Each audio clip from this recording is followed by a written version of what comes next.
Obwire burengwa gavumenti ya Uganda izire neyongera amaani omu by'okwerinda okukira munonga aha nsharo z'eihanga eri na n'eihanga rya Congo otaireho n'okwongera eby'okwerinda omu ihanga omu munda obu barikugyezaho kurwanisa abainazi aba ADF.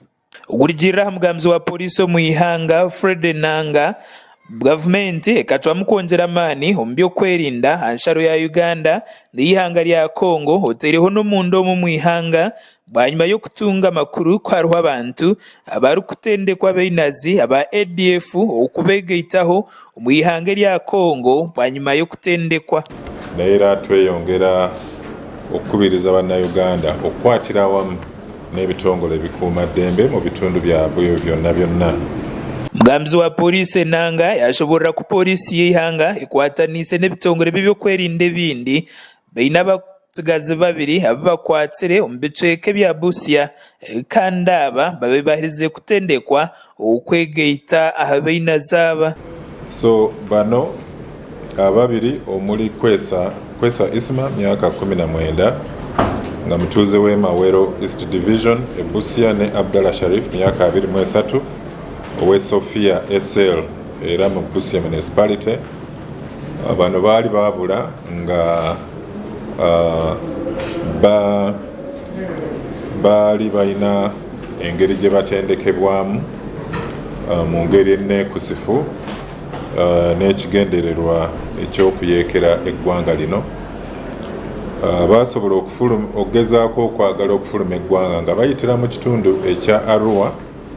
Byo bikiri aho mugambizi wa poliisi Fred Enanga yashoborera ku poliisi eya Old Kampala eine pikipiki za bodaboda ezirikwingana 21 ezehiraho abebembezi ba bodaboda abatari bamwe na bamwe mu rurembo rwa Kampala abazihambira hari bakama baazo kandi obwo bataine risa. Muringo nigwo gumwe Enanga yashoborera ku poliisi eine abandi ba bodaboda 5 kandi aba bakakwatwa bwanyuma y'okushanga ngu nibatega abantu abagenzi baba ba bodaboda bakuba bareetere na bwanyuma babaibaho ebintu byabo.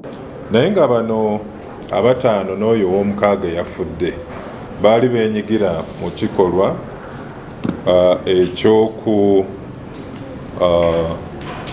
ekyokulondoola abasaabaze munnaabwe gw'abasaabaza bageraageranya anaatera okutuuka ewuwe oba mu kifo ekyekusifu ne balyoka bajja ne bataayiza omusaabaze ne bamukuba ne balyoka bamubbako ebintu. Muringo nigwo gumwe ori omuhwezi w'omugambizi wa poliisi omu bicweka bya Kampala hamwe n'emyanya eyehinguririzeho ASP Luke Owesigire yashoborera hari butandu yabaho mu kasheshe k'eriizooba omu bicweka bya Busega kandi afeeramu omwana omwe w'eishomero. Olunaku olwaleero amannya amatuufu ye Kintu Ronald myaka 25 agambibwa okuba nti yafunye obutakkaanya ne Natukunda Janati wano ku Mabiito. Janati najjayo ekiso n'afumita rasita era avuddemu omusaayi mungi n'afa. Mulambo gutwaliddwa mu ggwanika nga tugenda maaso n'okunoonyereza. Kigambibwa Natukunda bebana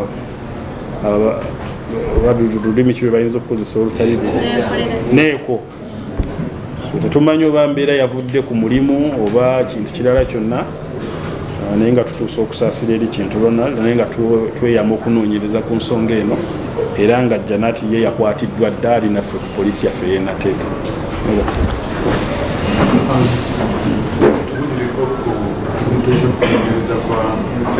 Abakuraga gasha kwa Ronald Ngabirano aba Sky TV ag'Enshonga muri Kampala. Omugande agutwinire bwanyuma yo kureba